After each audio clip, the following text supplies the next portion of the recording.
two, three, four.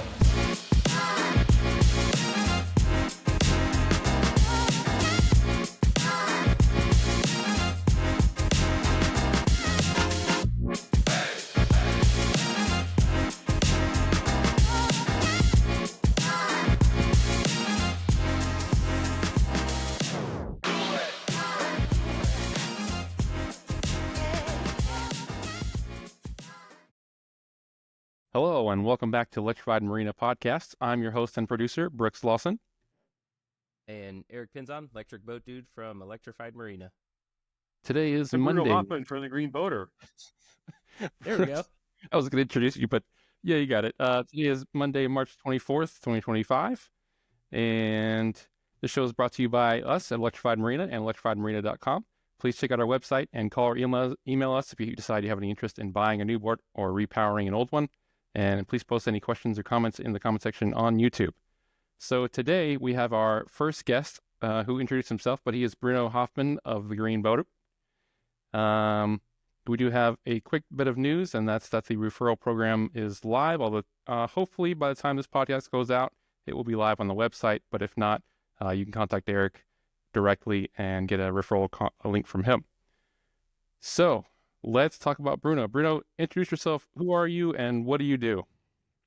Sorry for jumping the gun earlier. Yeah, it's Bruno Hoffman, and I am, I guess people refer to me as the Green Boater, although the Green Boater is the movement that I started some 6 years ago, which is basically to educate boaters like myself on what is possible in terms of sustainable boating.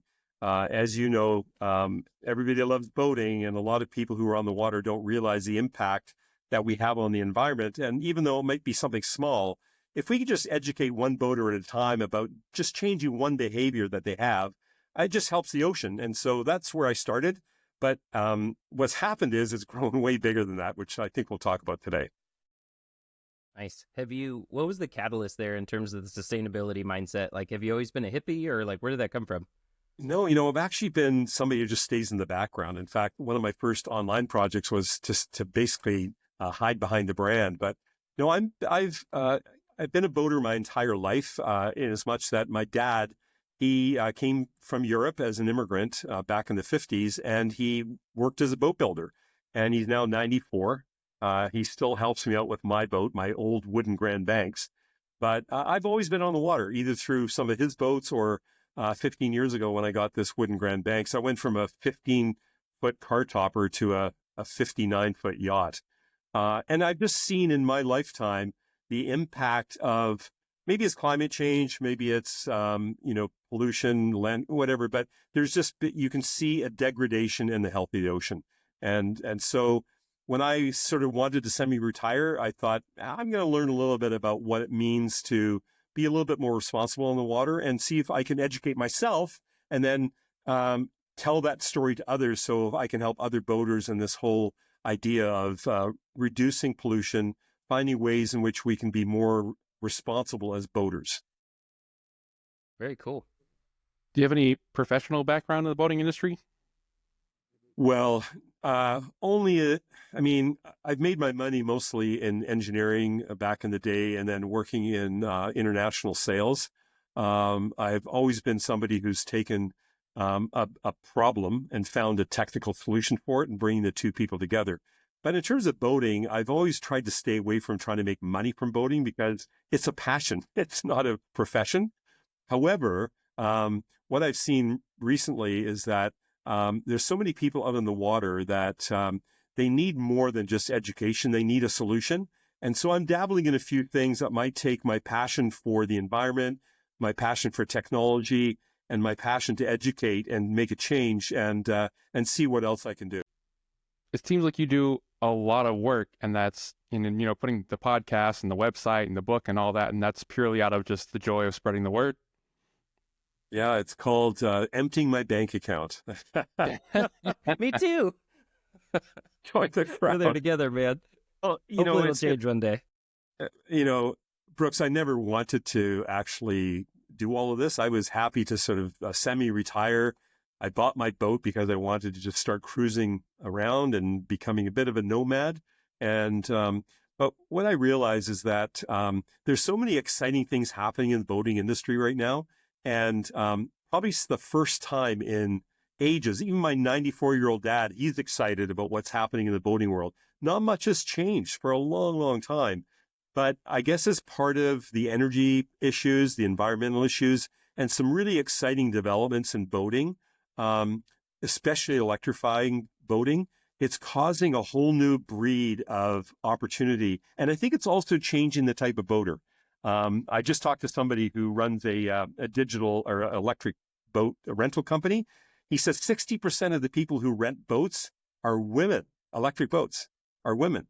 Now, I don't know if he's just in a different area, but I think that tells a little bit of the story that electric boating is opening up a different demographic. And so some of these people are already concerned for the environment. They may have electric vehicles or whatever, but that whole category has really excited me.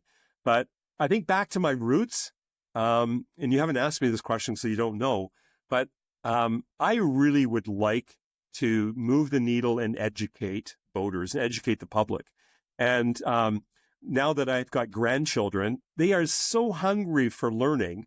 I've tested something on this. This started about 3 months ago.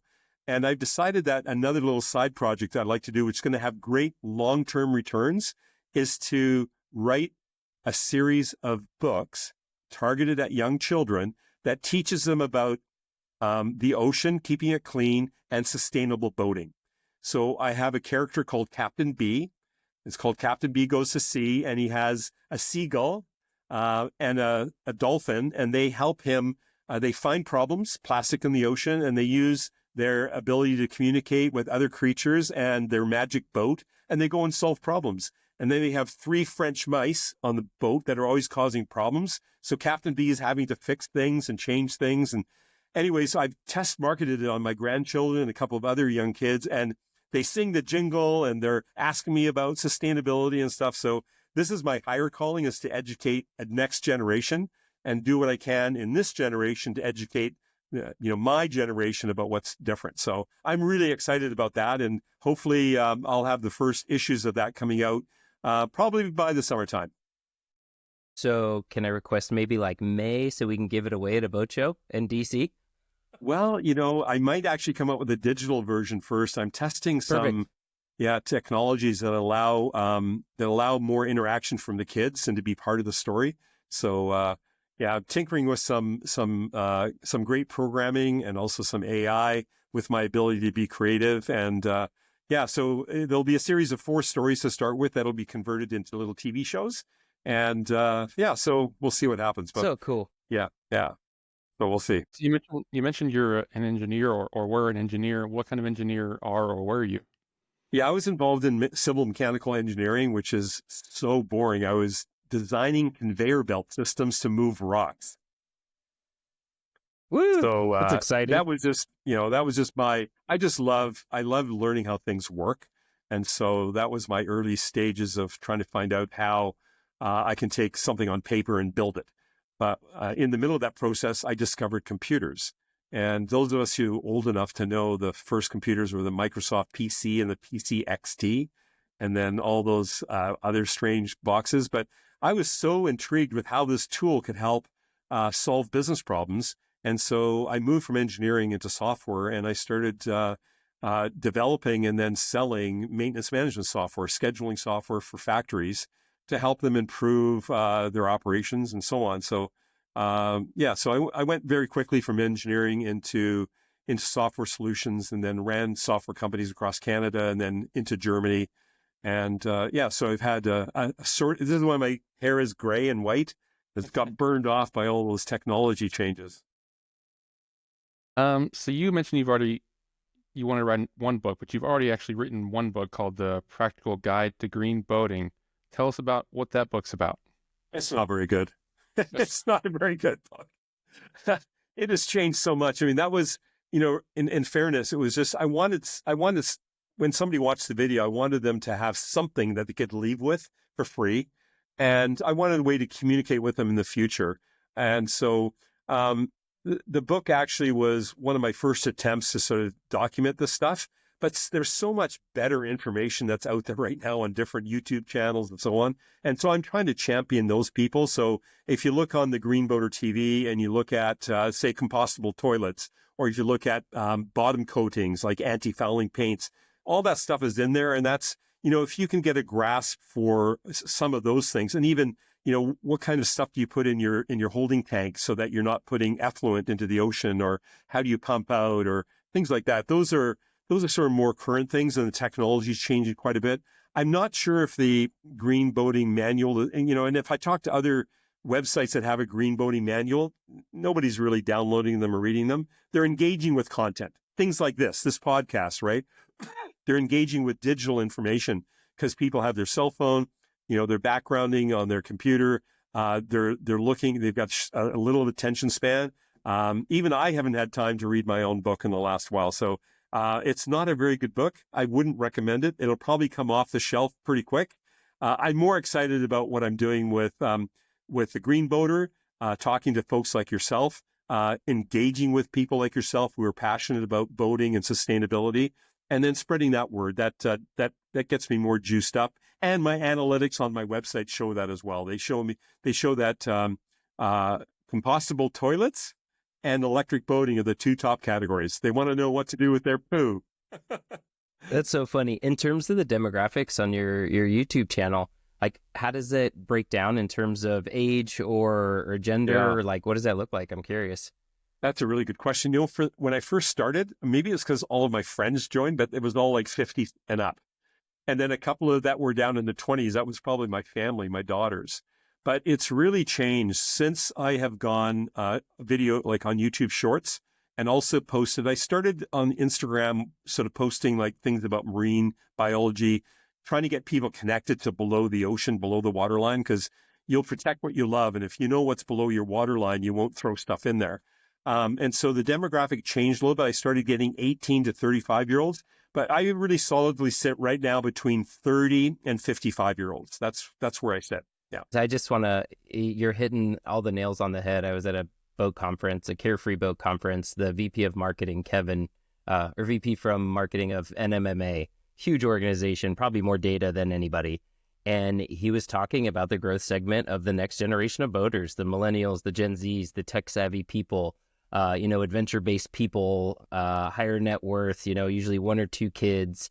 But a lot of it was about women and minorities and how our current demographics is changing. And it's crazy because I was presenting right after him, and I felt like he was like teeing me up to go up there, because like that's who our buyers are. They're not regular boat people. That's why regular marketing and regular boat shows don't work for electric boats. You're not it's probably like 30 to 40% of our buyers now are first-time powerboat owners. And some of these people are like, hey, I want a $500,000 catamaran and I want to do the Great Loop.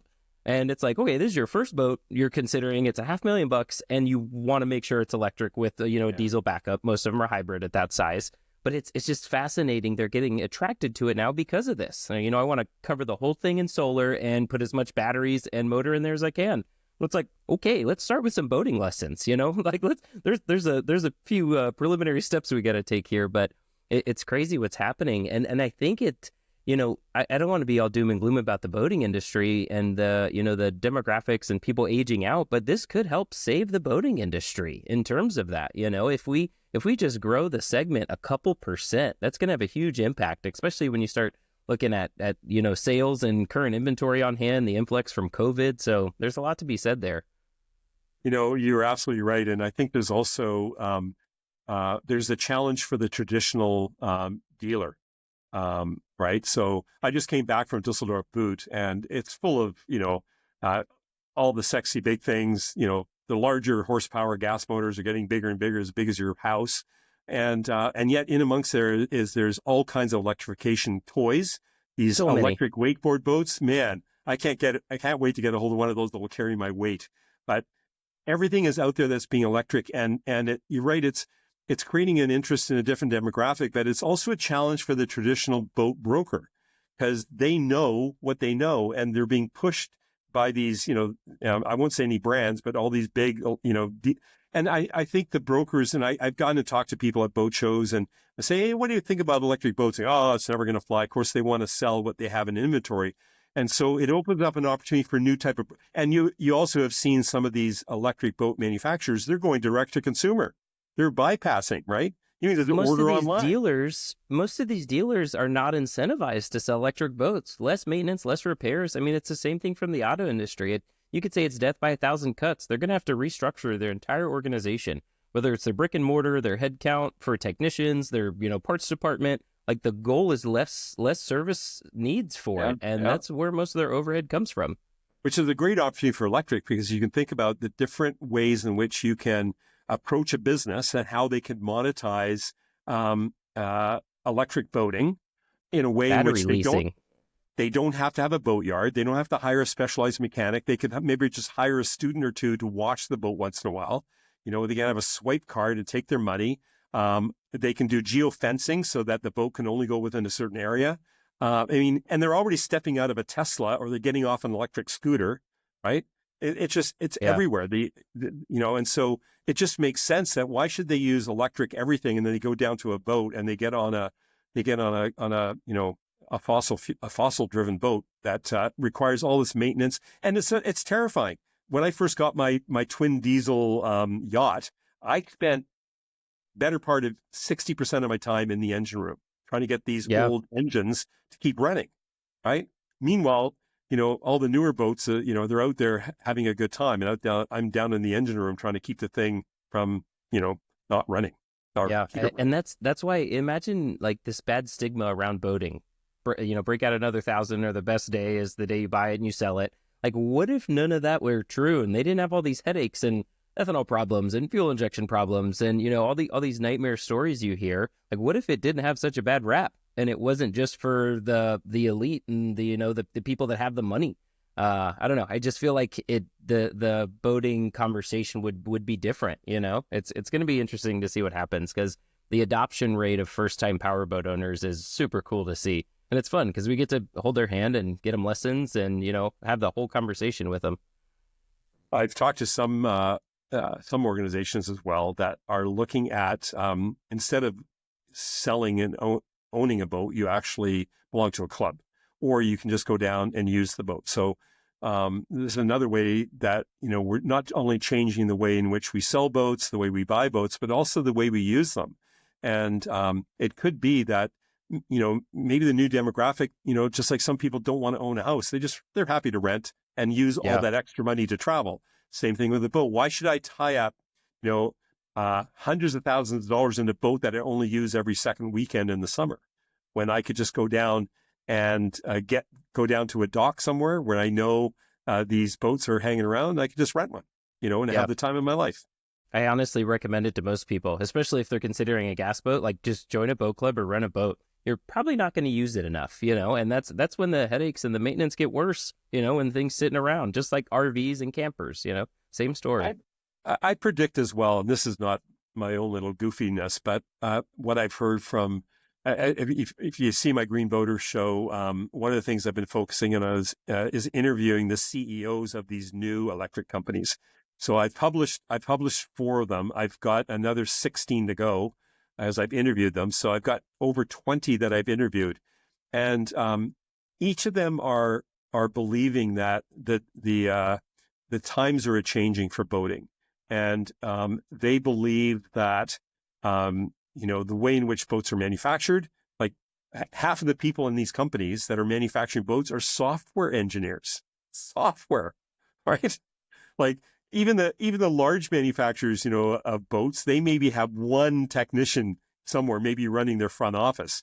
But these are guys, see them on these test drives, right? And they're on the boat with their laptop, measuring everything, measuring efficiencies, measuring throughput, measuring, power, measuring all kinds of stuff. And then there's designers kind of going, taking it back to say, how can we make this thing more efficient? How can you use more sustainable materials? And let's measure the efficiency of that. How can we get the boat out of the water and moving at a more efficient speed? How can we recharge and carry power? Like, these are all things that we wouldn't have dreamt of when my dad first started building boats. And so it's a real challenge to the existing way of boating and the way in which people buy and use boats today. I kind of love it because whether it's weight or efficiency, it's kind of important when it comes to regular boating, but horsepower is cheap when it comes to gas boats. with electric, whether it's battery capacity or horsepower, like it is very expensive. So your weight and efficiency is absolutely critical. And then they can that would demand a shift in R&D dollars and focus on that, whether it's hull designs or coatings or, whatever it is. But that efficiency is huge. And it's interesting. We were at the Flux at the factory up there in Rhode Island, and it's a belt-driven lower end, and it's because of efficiency. But like 5 to 10% efficiency is a big deal when a motor is 80, 95% efficient. It goes a long way. Yeah, absolutely. Well, just being at the boat show, one of the things that I think is going to be different is electric boats. You obviously have been on them, but the first time I was on an electric boat, that was it. I just, in fact, my diesel Grand Banks is going up for sale April 1st because I just can't take it anymore. I can't take the maintenance. What's going to replace it? What? Sorry? What's going to replace it? I'm gonna just rent electric boats. There you go. We'll open up over there. I like it.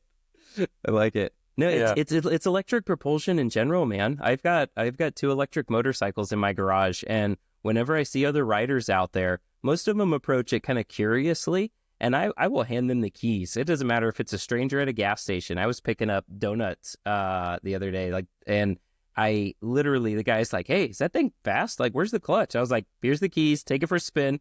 I said, "You need to just rip it to that light and then slow down and turn around and do it again." He's like, "I'm good." I was like, "Dude, torque is fun. I don't care who you are. It's going to put a smile on your face. And 0 to 60 in 3 seconds will do that." And they always come back smiling ear to ear. It is absolutely hilarious. We had a chance to take an electric boat out at Boot on the Rhine River. It's actually X-Shore. Yeah, I saw the videos. They were the only ones out there, I think. That was pretty awesome. Only ones out there. And what a shame because, literally about half a mile from shore was the boat show with 60 different electric boats. Nobody's doing rides. And okay, when you look at them in a boat show, they look really nice, but they don't look any different than the gas-powered boating, right? It's the experience. And I remember being on there, and the guy that was running the boat, he says, "We're actually leaving the dock now. The engines are running. We didn't hear it. All we heard was wind and water." You're one of those. Yeah. I love we're moving. I don't even where's warn the vibration? people anymore. Where's the smell? And then we got onto the main waterway, and he goes, "Hold on." And so my friend, she was just grabbing a few of her possessions, her coat, and he says, "No, hold on." And then he cranked this thing, and I tell you, the smile never left my face. This thing is just amazing. And it's not that X-Shore is the only one doing this. There's so many boats that electric power, the torque it has, the quietness it has. You can actually talk to people around on deck. Try doing that on the back of, one of these big wakeboard boats or even my boat, right? Yeah, exactly. The shouting and stuff like that. So we used to call that the Tesla grin. I used to take cars and go to Cars and Coffee events and just give rides. And there would end up being a line along the curb. And I can't tell you how many people have stopped me years later. Like, "Hey, you were that Tesla guy. I remember you had that red Model S and you gave me a ride. You threw my head in my headrest." And it's funny because I think X-Shore, they've got just direct drive. There's no gear reduction.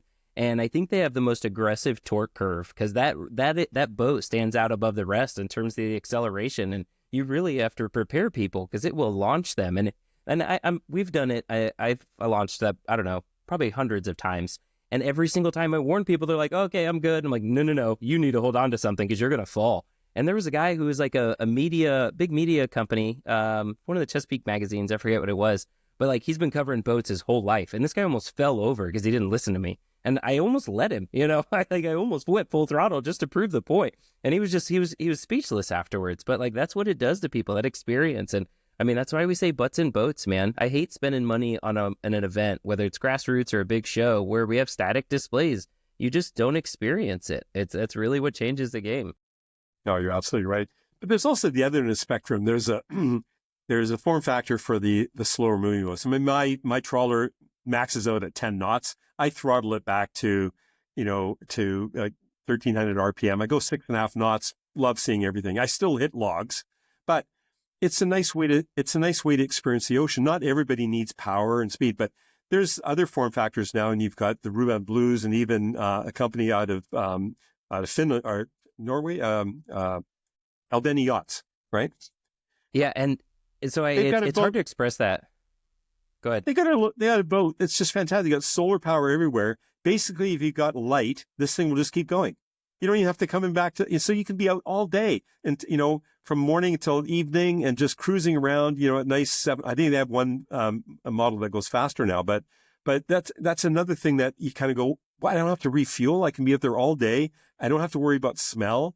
I can enjoy a time on the water with my family, and we can jump overboard and not swim in fuel. And it's just a whole different experience. And it opens up again this demographic, but also the people who don't need to go fast. They can enjoy a day on the water and get on the water and have the same view as a guy that's got a big yacht and he's spending almost nothing. In fact, nothing on fuel. Nothing.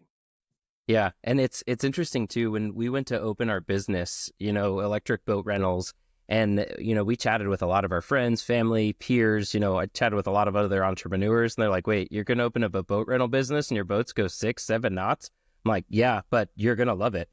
And every single one of them, I remember on our soft opening, we're out there on a sunset cruise, and people cracking open drinks and out there relaxing, and it's therapeutic. You don't have to go fast in a boat. Just being out on the water is a good time. And you're not typically in a hurry to come back. So a leisurely 2-3 hour cruise in a picnic boat is pretty awesome. And, it resonates. We find that with sailors. It's like a third of our customers were prior sailboat owners.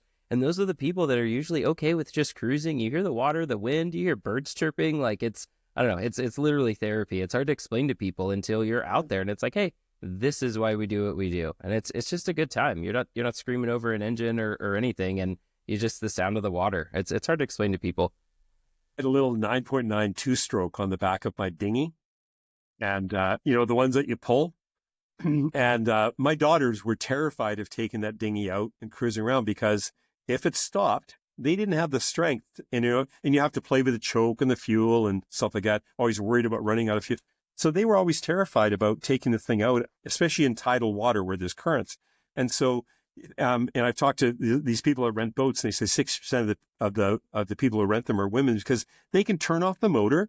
They don't have to anchor. They just float a little bit, and they do little wine and cheese parties and stuff like that. And they're out there, and it's reliability. They just turn it on, it goes again, right? There's no pulling, there's no smell, and so it's also a different experience from that point of view. My daughters would easily go on an electric boat, not so much on a little gas dinghy.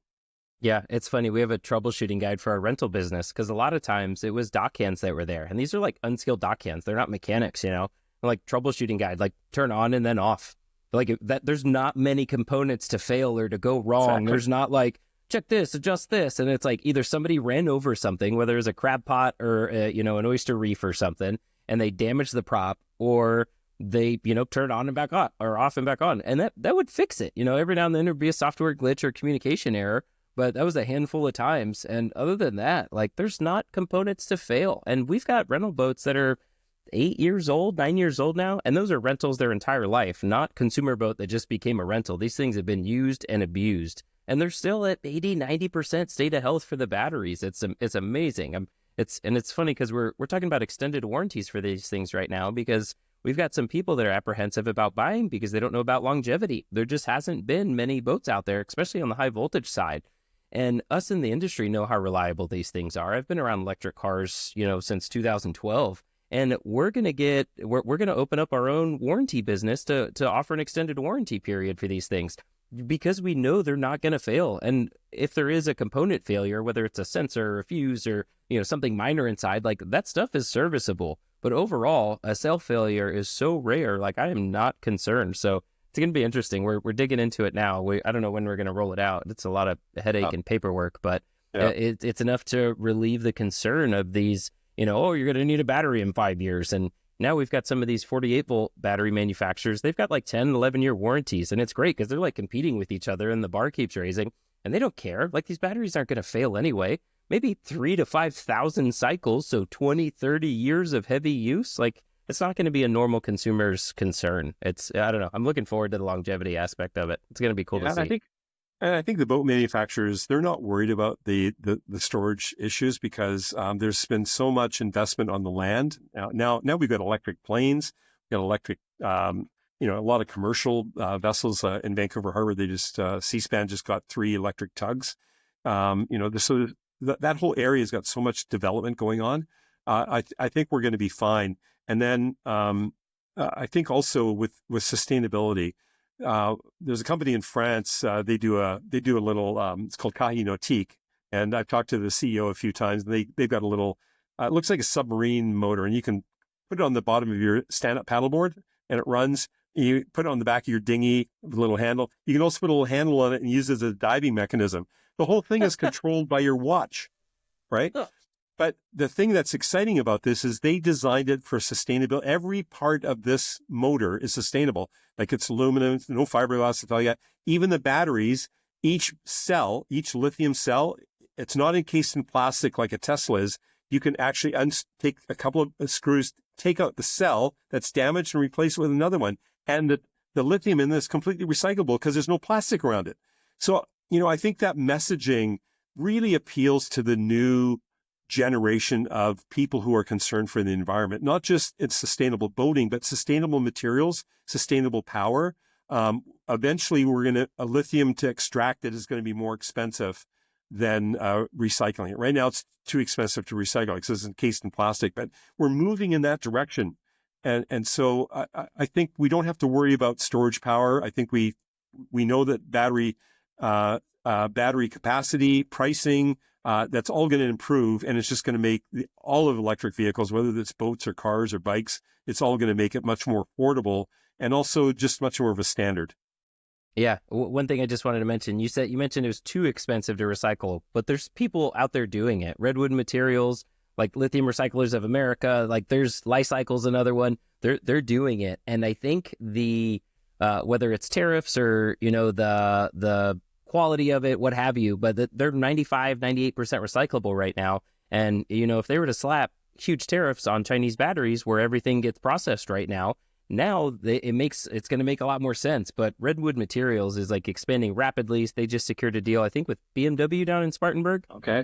So it's not that it's too expensive. It's just not as many people are doing it yet, but they're absolutely jumping into it. I've seen quite a few pitch decks for lithium recycling right now. So I'm looking forward to it over the next few years. Yeah, that's exciting. Yeah. Well, Bruno, do you want to talk to us about the Marine EV Consortium? Well, yes, I will. So Thank you so much. There's been, I guess, as an outcome of my discussions with a lot of the manufacturers, and then also people who are looking at a new way of purchasing boats and just getting into a boat. I recognize a need that's more than just education, really a need to experience boats and also find a way in which we can, as the electric vehicle category moves along boating, is that there's a whole different way of interacting. And so there's some great groups that are out there, like Plug Boats does a great thing on covering knowledge of that. Folks like yourself that do these podcasts. There's other people that deal with, people like Everything Electric and so on. But what there's still a need for is this collaboration that exists. This is really interesting. When I was back in the software days and we were selling manufacturing software, there was no way that we were going to collaborate with our competitors. No way, because everybody was protecting their IP and their secret sauce. In the new world of marine EV vehicles, all these CEOs, they all hang out together. They celebrate each other's wins. Go on LinkedIn and follow them. And as soon as one of these companies gets some funding or gets a new customer or a contract, they're celebrating. And they hang out together at these shows. There is this idea that we need to collaborate together to actually move the mindset from the old way of boating to the new way. And so they're very eager to collaborate. And I thought, and I floated this idea past some of them, and they are getting on board and very excited about it. Not just the manufacturers, but also the opportunities in the business world. Is that if there was a way in which we, as a category, electric vehicles for marine vehicles, if we could collaborate together and find ways in which we could test drive boats together, it's like going to the auto mall, right? If you want to buy a car today, you go to the auto mall. You don't, travel 20 miles between, you go to an auto mall and you test 5, 6 cars that you like, and you pick the one that you want. And why should we just test drive one vehicle? Maybe you want a hydrofoiling boat like a Candela or something. Maybe you want an X-Shore. Maybe you want an Alveni boat. Maybe you want something else. But let's find a way in which we can collaborate together to do events together, not just have a boat show we're tucked away somewhere else, but really have a presence as a category, and find ways in which we can do economies of scale for inventory, so that we don't have to wait a year to get a boat. Maybe we can have a place where we can put inventory together, but also messaging. Why don't we have an opportunity to exchange information so that maybe the boats that are coming out of European countries, they know what we need in North America in terms of some additions, underwater lights. Who knew that I wanted underwater lights on my boat? It adds a whole different dimension at night when we're anchored. So there's different things that we can learn by collaboration, messaging, inventory, access to these boats on the water. And so I'm brewing this concept with a number of partners, and we hope to do something in springtime. And hopefully by the summertime, we'll be full bore underway with some events, and just get the Marine EV Consortium underway, and just allow us to collaborate together and do some things that would just help us educate, more than educate, get people in boats, get them excited about what the possibilities are, and talk to them about the things we're talking about today, about the maintenance, about the experience, about the differences, about maybe even hanging on to this boat for longer than 2 or 3 years, because this thing will just last for a long, long time. And then find ways in which we can get closer together in terms of the messaging. So I'm quite excited about it. And we hope to be doing some formal announcements at the end of this month. And then you'll see us pop up at different areas around North America, and bringing in some key partners who are participating. And in confidence, I can't say who they are right now, but we hope to get permissions to get all that stuff out very, very shortly. And you said end of the month. That's a week. That's a soft launch. Yeah. So okay. All right. That's exciting, man. Yeah, it is end of the week. It doesn't. How many days do we have in this month? We got like 7 more days. It's soon. I'm looking forward to it. Soon. Yeah. So now we're frantically working on that, and I've had my all day today just on the phone with France, with Australia, and tomorrow I've got meetings all day, all in the same category, because it's just such an exciting time to be in boating. And kudos to you guys, right? I mean, what you guys are doing with the Electrified Marina is just on point. It's absolutely on point. You represent the new type of business. You understand where the future is going. I'm sure it's costing you a lot, not just in money, but in energy and so on. But I can see that you believe, and that you get people to trust in your belief system, because you go to shows, you talk to customers, you talk to the manufacturers, and you know what's going to happen. Even the most conservative estimates from the investors right through the manufacturers say it's 3 years away. And if you're not involved in it now, you're too late. So you guys are right at the right time. And I hope to see Electrified Marina places all over North America. Maybe you can bring some to Canada for us as well. Love it, man. And it's funny. I was just chatting in a mastermind group. There's a difference between leading edge and bleeding edge. And I don't really want to be on the bleeding edge. I feel like it sometimes, but the education is the biggest part of it right now. We're getting ready to start raising some capital to expand, like you're talking about. And how do you quantify what, if we get a jump start and get a head start on everybody in the country, and maybe capitalize on the top 10 boating markets, and we're the go-to spot for electric boats in the biggest boating markets in the country? What's the value of that 5-10 years from now when it really catches on? A lot of these guys, they're not paying attention to it to deliver a couple dozen boats a year. It's just not even worth their opportunity cost for some of these big players in the space. But it's going to be interesting to see how things scale over the next 5-10 years. And I'm hoping we timed it right, timing, a little bit of luck, and a hell of a lot of blood, sweat, and tears. But hopefully it works out. We'll see. It'll make for a good story either way.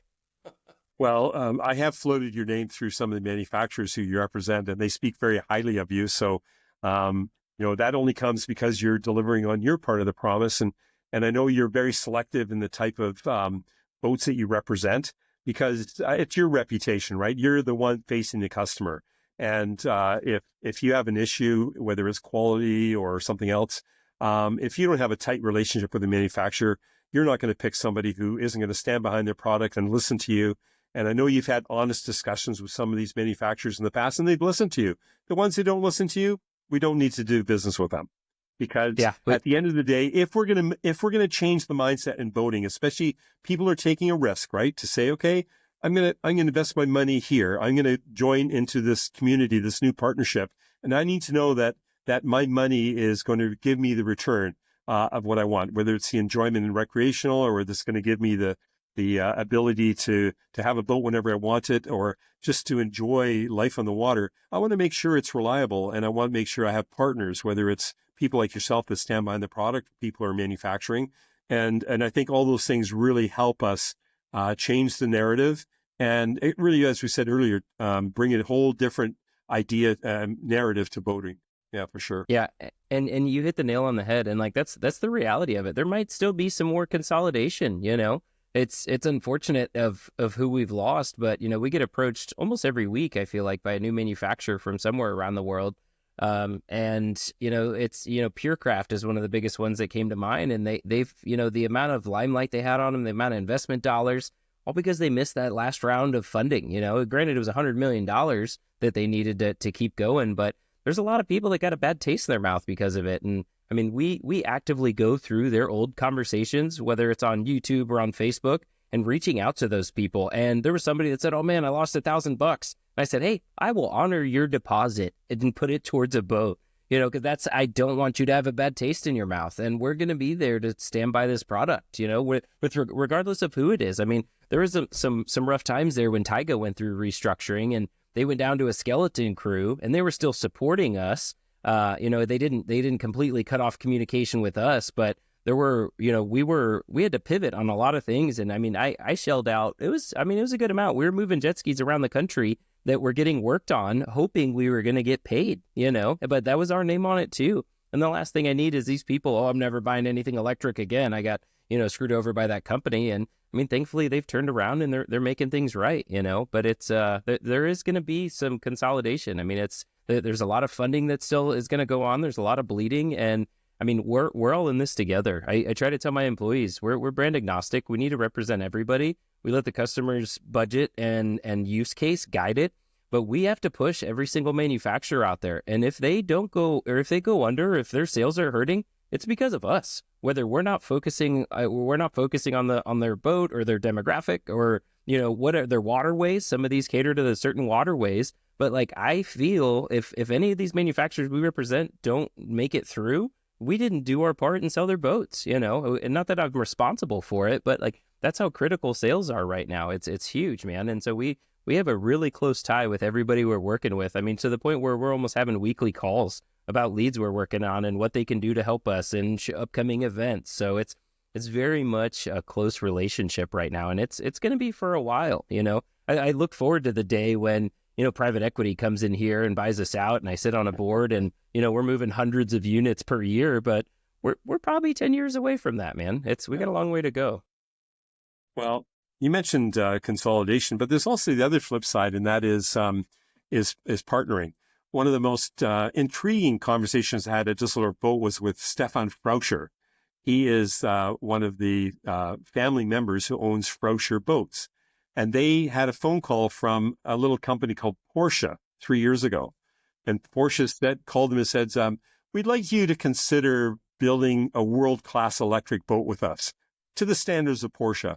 And Stefan said to me, when Porsche calls, it's not a request, it's a command. So they took 3 years to put this thing together. And Frauscher is an old family network in fact, they've been selling electric boats for a while, but this product they came out with is phenomenal. It's not for everybody. It's an expensive boat. I think it sells for $890,000, right? But what it shows me, and this is what Stefan said, he says, you know, Frauscher is a small company compared to Porsche, but with the collaboration, we've come up with something that shows what's possible. And so it opens up that whole area. And he even said, we're going to see, he says, not everybody can afford this kind of boat. It's not for everybody, but it's a message to all the other people who are building electric boats, take the right partner with you. And we're starting to see that with Evo Vita and, is it Vita? Yeah. And others, so instead of the fear of maybe consolidation, but maybe partnering, say, okay, how can we do best of breed and put something out together that really changes? And then, this is what Stefan said. He says, we have to bring fun back into boating. He said, this is fun. Oh yeah, that's so much fun. But I think he's got a point in terms of partnering. If we think as a new category in boating, we can do it all alone. Yeah, maybe some of you have deep enough pockets and go through all the pain, but really, we want to look for the right kind of partnerships, not only in manufacturing, but also in your type of partnership, right? You're partnering with these manufacturers because you're representing their brand and giving them feedback so that they can improve what they're doing, and maybe even introducing different partners to them through the process. And so a couple of things there. Proof of concept, like it has to happen. We don't have economies of scales in our favor. We won't anytime soon. We need proof of concept to show what's possible. There might be some compromises, whether that's cost or range or what have you. But there's people out there where budget isn't as big of a concern. They just want a kick-ass boat. We have probably 4 or 5 projects right now that I can't discuss, but picture super cool 30 to 40 foot boats with dual outboards, 200 plus kilowatt hours of battery. And they're like, once we get the ink signed and like everything can be announced, like we're going to be documenting the heck out of this. We're going to have some really cool boats, and I don't know, I can't wait. So you're right. It kind of reinforces. And like the other thing is like some of these boat manufacturers, they haven't had a whole lot that's very exciting, or, like you said earlier, there hasn't been anything too innovative. And so now these guys get to play with different projects, or, so a serial hybrid of a huge trawler or something. So it's a lot of neat things that are coming to it. That's exciting because I don't know, it kind of sparks new conversations. Yeah, I know you and I don't dabble in the commercial world, but there's a whole bunch of stuff going on in commercial EV. Yeah, these are huge multi-million-dollar projects. I just spoke with a fellow who runs an organization in Australia, and they keep tabs of all the decarbonization marine projects. He was talking about a collaboration between a Norwegian company, Australian company, and a African company, and they're putting together a ferry for South America, for Chile. And this thing is completely electric. It's 130 meters, and it holds 200 cars, completely electric. They were going to go hybrid, but they realized that they can actually get more efficiencies by ripping out the transmission and all the fuel tanks and other stuff. Now they're going completely electric. So these things are happening. And so when the commercial world starts moving that direction as well, it only does good things for the recreational sector. We've talked about that. And that's like how, whether it's military or, professional racing, a lot of that proof of concept happens. And that's where a lot of the burden of the cost goes to. We've had a couple internal meetings where it's like, hey, should we pivot from the consumer market and shift towards, GovCon, whether it's military or, there's a lot of these commercial applications where time and those efficiencies or whether it's the hazards of fuel, they make a lot of sense. And a lot of these ferry applications, we've got a couple of projects that we're working on that are different tour boats and stuff where those things are slow cruising 24/7. They've got predictable routes. It's just like all the Amazon trucks or the, the school buses or the mail trucks. Like these are predetermined routes. Variables aren't changing here. You know exactly what they're doing. It's scheduled. You can charge them in off-peak times when electricity is plentiful.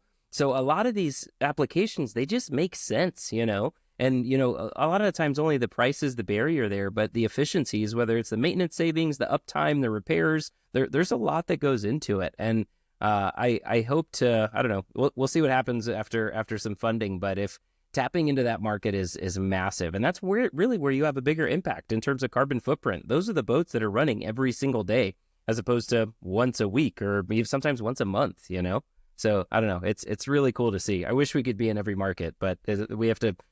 There's not enough of us to go around. It's pretty exciting times. I had the privilege recently of hosting a panel at the large tourism conference here in British Columbia, and I didn't know this because somebody presented this data at the conference that 1 in 4 people in Canada is in the tourism business. And as you travel west, when we have so much natural beauty on the West Coast here, we have all kinds of ecotourism. So there's not just fishing, but whale watching and, Tour side of things. Yeah. So, it was interesting talking to the people who run all the tour boats for whale watching. And you look at the opportunity there because they run on thin margins. They only operate during a certain time of the year, even though in British Columbia, it's the only place in the world you can see whales all year round. They're here, they feed here all year round, but tourists come in the summertime. So they've got to make their money. They've got to keep maintenance costs down, fuel costs down. They've got to get out to these whales as soon as they can. They've all kinds of regulatory issues, but they looked at the opportunity for electric boats. So we actually might be doing something with them this summer just to test drive and see what an electrified whale watching boat would look like in terms of cost of operation, reduction in fuel, reduction in noise, the impact on the environment. Is that recreational? Is it commercial? It's a bit of both, right? So there is that crossover where we're saying we've got a commercial use for a recreational boat. Yeah. It's really cool. And it's, I don't know, that atmosphere. We have a lot of people that rent our boats that go bird watching, and so like they can get closer to the birds, they say, and it's like more enjoyable without the noise, call it noise pollution. Yeah. But it's really interesting when you get onto the eco tour side of things and how the benefits really shine. Yeah. It's there is lots of opportunity. I mean, it's not all going to be easy, right? You've already explained some of the grief and the pain, but somebody's got to break through, and it's happening. There's too much noise. There's too much money being invested. There's just too many things going on. And I think we can take some comfort in the fact that there is so much happening. It's just a momentum that's pushing, and all the signs look correct. It's exciting, man. I'm looking forward to it, even just the near term. So we've got 3 events coming up here. Northern Neck in April. We've got the Spring Annapolis show, the Bay Bridge Boat Show, and then the DC show. But every one of those events are going to be collaborating with different electric car groups and different dealerships nearby and different conservation groups. And we're going to get, just in the springtime, just April and May, we're going to get a few thousand people out on these boats. But some of the intro calls we've been having with people that they're getting excited about it. Oh yeah, I've seen you guys or heard about you. And so, I don't know, it's going to be a big spring. I'm really looking forward to it. We've got like a decent inventory of boats right now. But if even half of our pipeline comes through, we're going to get wiped out of boats. It's really cool. That sounds good. Awesome. Bruno, you mentioned something earlier about Mark. Can you tell us about that? Oh, it's just an organization down in Australia, and they're actually in a decarbonization consortium for marine. So they focus mostly on commercial.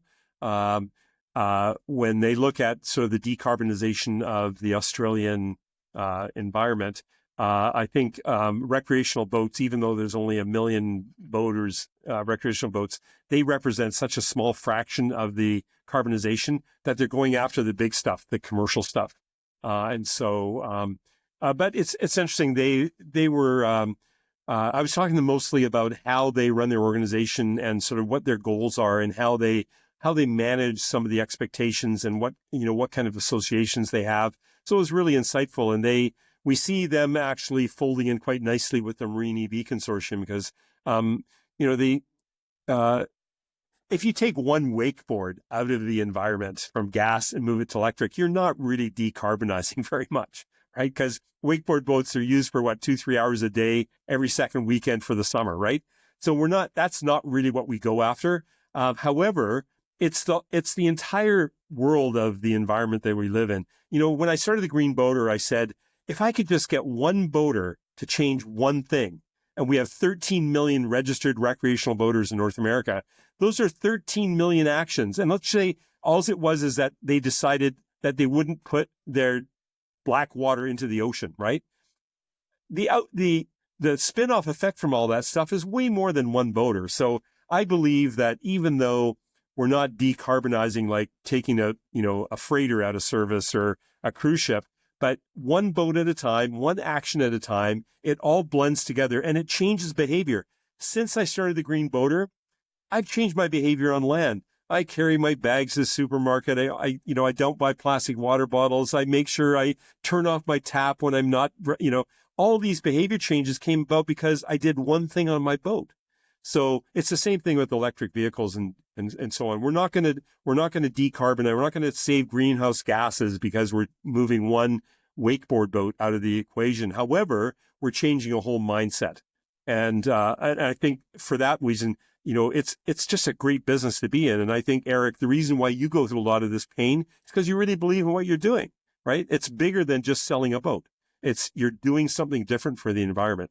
So when I talk to the Merck people, they're on some fantastic projects, but they're having the same discussions that you and I are about how do we make this go faster? What are some of the challenges? And their challenges are a bigger scale, right? They're not talking about a couple $100,000. They're talking about $300-400 million.